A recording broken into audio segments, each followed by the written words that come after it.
Mga taga-Ginupatan o Ginubatan Albay ang sunod na tinulungan ng Operation Bayanihan ng GMA Kapuso Foundation.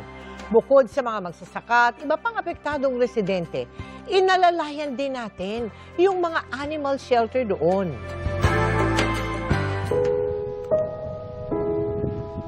Doble dagok ang kinakaharap ni May na taga-Ginubatan Albay. Ang kanyang pananim kasing mais, apektado na nga ng matinding init at tagtuyot. Sinundan pa ng ashfall dulot ng muling pag-aalboroto ng mayon.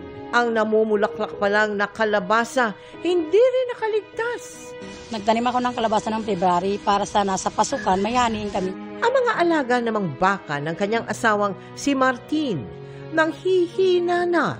Nabalot din kasi ng makapal na abo ang mga damong kinakain ng mga ito.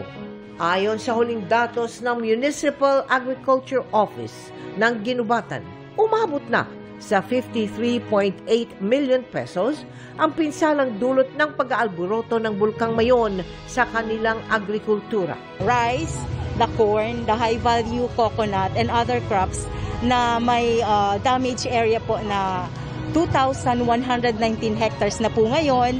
Tapos po yung affected farmers ay nasa 3,170 na po sila.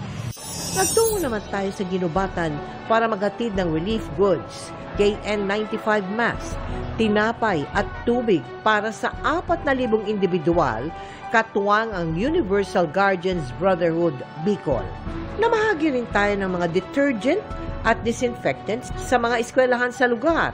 Nagbigay rin tayo ng mga dog food at pet soap sa isang animal shelter sa Tabaco City na kumukop-kop ng humigit kumulang 280 na aso't pusa, kabilang ang mga stray animal na na-rescue nila matapos ang ashfall. It breaks our hearts to see the strays na covered po ng abo.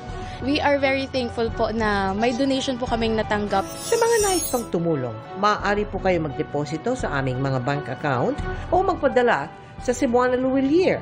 Pwede din via QR code ng GCash at Palawan Pay.